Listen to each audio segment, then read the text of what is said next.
네, 반갑습니다. 조커피TV 조현일입니다. 자, 오늘은 서부 컨퍼런스 플레잉 토너먼트 7번 시드 뉴올리언스 펠리컨스와 8위 LA 레이커스의 7번 시드 결정전을 제가 예상 한번 해보도록 하겠습니다. 지난번과 마찬가지로 저희 예상은 뭐 재미로만 봐주시고 제 예상이 틀렸다고 해서 저에 대한 억하심정을 이렇게 가지시거나 혹은 또 저희 채널의 구독을 끊는 그런 일은 없었으면 좋겠습니다. 재미로 봐주시면 너무너무 감사하겠습니다. 자, 펠리컨스는 7위가 됐습니다. 시즌 마지막 경기에서 LA 레이커스가 패했고 피닉스 선즈가 승리를 따내면서 결국 플레이오프 직행할 수 있는 티켓을 놓쳤습니다. 그래서 굉장히 큰 상실감과 싸워야 되고요. LA 레이커스는 마지막 경기를 잡아내면서 9위, 10위가 아니라 7위, 8위가 맞붙는 그런 상위 플레잉 토너먼트 티켓을 거머쥐는 데 성공을 했습니다. 자, 이로써 LA 레이커스는 펠리컨스 원정을 치렀고 거기서 LA까지 이동할 필요 없이 계속 뉴올리언스에서 머물 수 있게 됐어요. 이거는 아주 큰 어드밴티지입니다. 그래서 뉴올리언스에서 루이지애나 주에서 캘리포니아까지는 비행기로 4시간이나 걸려요. 그런데 그 이동을 하지 않아도 된다는 것도 레이커스에게는 일단 상당히 중요한 어드밴티지가 될 것 같고, 뉴올리언스는 본인들이 이겼더라면 자력으로 6번 시드, 즉 플레이오프 직행 티켓을 거머쥘 수 있었는데 떨어졌습니다. 이거 상실감과 싸워야 돼요. 자, 두 팀의 시즌 성적은 2승 차이가 났습니다. 펠리컨스가 49승, 레이커스가 47승이었고요. 그리고 평균 득점 자체는 LA 레이커스가 훨씬 높았습니다. 118점, 펠리컨스는 115점이었습니다. 자, 하지만 뉴올리언스의 장점은 수비였죠. 110점 7점만 내주는 그런 아주 훌륭한 수비력을 선보였고, 반면 레이커스는 평균 실점도 득점과 비슷했습니다.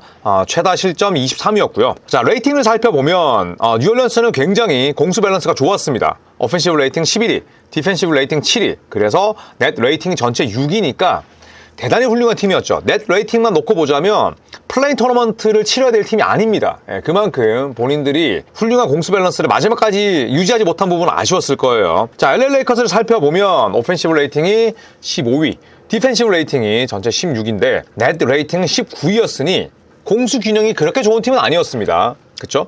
자, 페이스를 한번 살펴보겠습니다. 페이스는 뉴올리언스 펠리컨스가 전체 17위였으니까 리그에서 뭐 평균 정도의 그런 빠르기였고요. 네, 그리고 레이커스는 뭐 리그에서 속도가 가장 빠른 팀 가운데 하나입니다. 페이스가 100.9, 전체 4위니까 뭐 리그에서 가장 빠른 팀 가운데 하나였습니다. 정신없이 트랜지션 공격하고 수비 리바운드 잡고 빠르게 리드 패스, 그리고 림까지 도달하는 속도를 줄이는 그런 얼리 오펜스를 많이 펼쳤던 LA 레이커스였죠. 그래서 전체적으로 뭐 총평을 해보자면 뉴올리언스는 굉장히 훌륭한 공수 균형을 승리로 많이 이어가지 못했다. 상당히 좀 아쉽게도 과정에 비해서 결과가 썩 만족스럽지 않은 팀이었다라고 볼 수가 있겠고, 레이커스는 많이 넣는 만큼 많이 실점하기도 하는데 또 속도는 굉장히 빠른 팀이다. 그래서 이런 레이커스의 색깔을 얼마나 뉴올리언스가 잘 누그러뜨릴 수 있느냐, 이게 관건이라고 볼 수가 있겠죠. 자, 우선 뉴올리언스의 스타일부터 한번 파악을 해보겠습니다. 자, 올 시즌 야투 성공률이 전체 9위고요. 3점 시도 개수가 많지는 않았어요. 24위. 그런데 성공률이 전체 4위였습니다.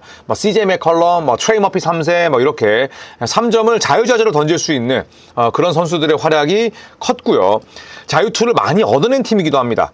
만약에 3점을 굉장히 적게 던지는데 자유투도 적게 시도를 한다면 이건 현대농구 트렌드에 맞지 않거든요.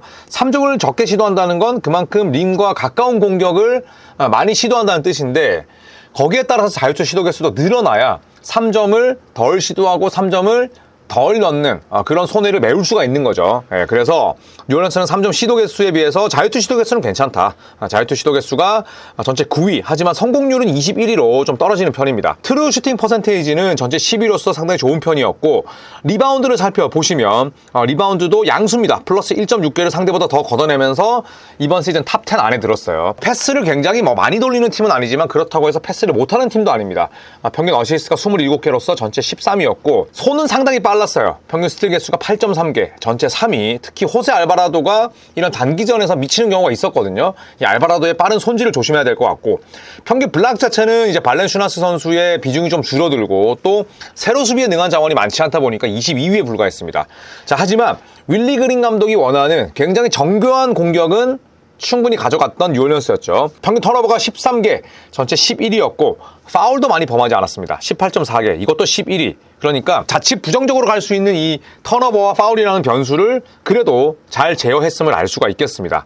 자, 그래서 뉴올리언스의 뭐 수비를 살펴보더라도 상대에게 굉장히 적은 그 다음에 낮은 3점 성공률을 유지시켰죠. 3점 허용률 자체가 34.9%인데 리그에서 두 번째로 좋습니다. 이 말인 즉슨 레이커스의 외곽이 터져야 된다는 거죠. 그렇지 않아도 수비를 잘하고 또 레이커스의 3점은 기복이 심한데 뉴올리언스는 리그 최고의 3점 수비팀이라는 거죠. 그렇기 때문에 디안젤로 러셀, 오스틴 리브스, 그 다음에 올 시즌 40% 넘긴 르브론 제임스까지 외곽에서 볼을 많이 만지고 던지는 선수들의 역할이 그 어느 때보다 중요하다는 걸 우리는 알 수가 있겠습니다. 자, 그래서 올 시즌 뉴올리언스의 출전 경기를 보시면 놀랍게도 자이언 윌리엄슨이 70경기 이상 뛰었습니다.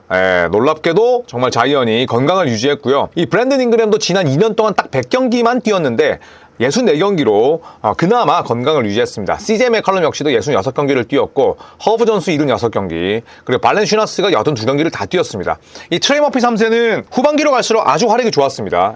초반에는 무릎 부상 때문에 많이 나오지를 못했는데 후반기 활약은 굉장히 돋보였고요. 다이슨 데니얼스, 레리 낸스 주니어처럼 수비 좋은 선수들도 건재합니다. 전체적으로 놓고 봤을 때 호세 알바라도도 마찬가지고 굉장히 로스터의 폭은 두꺼운 편이에요. 그리고 이번 시즌 살펴보시면 잉그램, CJ 맥컬럼, 자이언 윌리엄슨까지 3명이 평균 20점 이상을 넣었습니다. 그러니까 20점 트리오를 보유하고 있다는 거죠. 더구나 브랜든 잉그램이 마지막 경기에 복귀했습니다. 이 말인즉슨 플레인 토너먼트를 건강하게 치를 수 있다는 거죠. 바로 또 실전 감각도 다지게 됐고, 그리고 허브 존스의 수비력, 트레이 머피 3세의 또 3점 능력, 또 벤치를 보시면 다이슨 데니얼스, 자물쇠 수비, 레리 낸스 주니어, 수비 좋은 선수, 호세 알바라도 굉장히 상대를 성가시게 만들고 언제든지 수비로서 분위기를 바꿀 수 있는 자원인데 이런 선수들이 수두룩합니다. 그래서 이 로스터를 정리하자면 공격을 잘하는 확실한 1, 2, 3 옵션, 1, 2, 3 펀치가 있고 수비를 잘하는 롤 플레이어들이 있다. 그러면서 공수 균형을 잘 가져갔음을 알 수가 있는 거죠. 그리고 전체적으로 현재는 부상 공백도 없는 상태입니다. 자, LA 레이커스를 한번 살펴볼까요? 자, 레이커스 올 시즌 가장 눈에 띄는 건 확률입니다. 즉 효율이에요. 야투 성공률이 전체 2위입니다. 50%에 가까웠고요. 3점은 시도 개수가 굉장히 적었습니다. 뒤에서 세 번째, 성공 개수 24위에 불과했는데 성공률은 괜찮았어요. 8위. 그래서 뉴올리언스를 상대로는 이 3점의 효율이 굉장히 중요하다는 거 앞에 제가 말씀을 드렸었습니다. 자, 그리고 레이커스가 단기전에서 가져갈 수 있는 강점 가운데 하나는 바로 자유투 시도 개수죠. 무려 24.2개, 전체 2위. 그 다음에 자유투 득점도 전체 2위. 그러니까 LA 레이커스가 전체 득점의 18.9점을 자유투로만 넣는 거예요.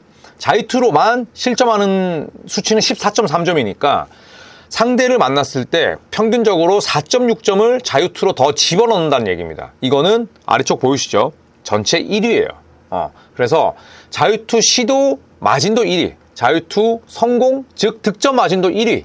그렇기 때문에 뉴올리언스 입장에서는 최대한 LA 레이커스가 자유투 라인에 설 수 없게끔 만들어야 되고, 레이커스는 뉴올리언스를 상대로 3점을 높은 확률로 그 어느 때보다 집어넣어야 된다는 그런 결론이 나올 수가 있습니다. 자, 리바운드를 한번 살펴보시면 트루 슈팅 퍼센테이지도 60.1%로 전체 5위고요. 리바운드는 마이너스 0.9개입니다. 리바운드가 강한 팀은 아니에요. 잭슨 헤이즈, 앤서니 데이비스, 그 다음에 크리스찬 우드, 또 르브론 제임스처럼 굉장히 훌륭한 리바운더들이 많습니다만 전체적인 리바운드는 마이너스입니다. 그리고 어시스트 개수는 페이스도 빨랐지만 르브론 제임스, 그 다음에 올 시즌에 패스에 눈을 떴던 앤서니 데이비스, 이런 선수들의 활약 덕분에 전체 5위입니다. 스틸과 블락 수치를 합한 이런 허슬 수치는 12.9개로 리그 평균 정도이고, 턴오버는 다소 많은 편이었어요. 14개. 그러니까 전체 19인데 굉장히 주목할 만한 부분은 뭐죠? 바로 파울 개수입니다. 물론 LA 레이커스가 속도가 빠르고 그 다음에 또 아주 찐득한 수비를 보이는 팀은 아니지만 오히려 속도가 빠르고 포지션이 많아질 수밖에 없는 상황에서 평균 파울 개수가 15.6개밖에 안 돼요.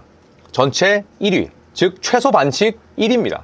그러니까 상대에게 쓸데없이 공격권을 주거나 아니면 빌미를 제공하지 않는다는 거죠. 이 부분이 레이커스의 강점이고, 이건 7번 시드로서 컨퍼런스 결승까지 갔던 지난 시즌 레이커스의 플레이오프와도 완전히 비슷합니다. 상대보다 더 많은 파울을 얻어내고 상대보다 더 자주 자유투 라인에 서는데 우리가 범하는 파울 개수는 적어. 이런 것들이 전부 다 직접적으로 득점과 연계가 되는 거죠. 그래서 레이커스의 장점은 아주 명확합니다. 빠른 농구, 그리고 확률 높은 야투, 그리고 적은 파울 개수. 이 부분이 레이커스를 나타내는 아이덴티티라고 볼 수가 있겠죠. 자, 그렇다면 LA 레이커스의 시즌 기록을 한번 살펴볼게요. 앤서니 데이비스, 르브론 제임스, 그리고 디안젤로 러셀, 오스틴 리브스까지 이 4명이 전부 다 70경기 이상 뛰었습니다. 모두가 건강을 유지했었고, 앤서니 데이비스와 르브론 제임스는 평균 50.4점을 합작했습니다. 최고의 원투펀치라 볼 수가 있겠죠. 자, 그리고 아래쪽으로 보시면 뭐 터린 프린스, 루이 하치무라, 그리고 캠 레디시까지 뭐 주전과 벤치로 오갔던 롤 플레이어들도 있었고, 출전 횟수 자체는 상당히 좀 들쭉날쭉합니다. 왜냐하면 스펜서 디니디는 트레이드로 영입을 했고, 그쵸? 그 다음에 게이브 빈센트는 올 시즌 11게임 출전이 전부였는데, 저 두 명의 역할이 중요해요. 오스틴 리브스, 디앤젤로 러셀의 이 백업으로서 메인 볼 핸들러 역할을 할 수 있는 선수는 LA 레이커스 2명밖에 없습니다. 게이브 빈센트와 스펜서 디니디인데, 다행히 이 2명 모두 다 수비력은 상당히 좋은 편이고 또 큰 경기 경험도 있기 때문에 좋은 역할을 해줄 수 있지 않을까 생각을 합니다. 크리스찬 우드가 빠진 부분은 뭐 아실 수 있겠습니다만, 시즌 말미로 갈수록 잭슨 헤이즈의 역할이 굉장히 중요했죠. 헤이즈는 올 시즌 70경기 뛰면서 12.5분 출전에 그쳤지만, 이 선수가 직접적인 플레이를 보여줬을 때 그 효율과 임팩트는 상당히 좋았어요. 그래서 저는 뭐 데이비스, 르브론 제임스는 사실 뭐 비가 오나 눈이 오나 플레인 토너먼트나 인시즌 토너먼트나 혹은 파이널이든 컨퍼런스 결승이든 제 몫을 해내는 선수라고 봅니다. 그랬을 때 결국 큰 경기에서 자주 사라졌던 디앤젤로 러셀, 그리고 수비에서 뭐 늘 사냥감이 될 수 있는 오스틴 리브스, 여기에 롤플레이어인 뭐 하치무라, 프린스, 그리고 백업 볼 핸들러인 빈센트 디니디의 역할이 중요하다고 보거든요. 더구나 이 자르드 밴더빌트라는 수비수가 없기 때문에 이 수비수의 공백을 메울 수 있는 다른 선수들의 17번 활약이 필요합니다. 그렇다면 브랜드 잉그램과 자이언 윌리엄슨의 어택 더 림을 공략하는 그런 빈도를 줄일 수 있지 않을까 생각을 합니다. 자, 그래서 저는 7위와 8위 7번 시드 결정전의 승자는 LA 레이커스로 예상을 하겠습니다. 물론 뉴올리언스가 홈코트 어드밴티지를 갖고 있긴 합니다만, 사실은 마지막 경기를 내줬고, 그리고 그 마지막 경기를 내주면서 레이커스가 비행기를 타고 집까지 갈 필요가 없어졌어요. 이틀 동안 그냥 루이지애나 주에 머물면 되는 거야. 그래서 이 부분은 사실 장소에 대한 이점을 저는 굉장히 미미하게 만드는 효과라고 생각을 하고요. 물론 LA 레이커스가 올 시즌 원정에서 19승 21패 5할 승리가 안 되긴 합니다. 자, 그런데 뉴올리언스 펠리컨스도 골든스테이트 워리어스와 비슷한 팀이에요. 홈과 원정 성적의 편차가 너무 컸어. 원정에서 28승 14패인데 홈에서 21승 19패였습니다. 그러니까 상당히 홈 성적이 좋지 않았다는 뜻이거든요. 거기에 저는 레이커스가 단기전에서 가지고 있는 장점, 자유투를 얻어내고 파울을 적게 하고 르브론 제임스, 앤서니 데이비스 같은 확실한 슈퍼스타가 있다는 부분. 자, 이 점 때문에 저는 LA 레이커스가 뉴올리언스 펠리컨스를 약 한 7점 차 정도로 물리치지 않을까 생각을 합니다. 그리고 다시 한번 플레인 토너먼트를 치러야 될 뉴올리언스는 골든스테이트 그리고 세크라멘토 승자와 맞붙을 것이라 예상을 하면서 이번 서부 컨퍼런스 플레인 토너먼트 예상을 마치도록 하겠습니다. 고맙습니다.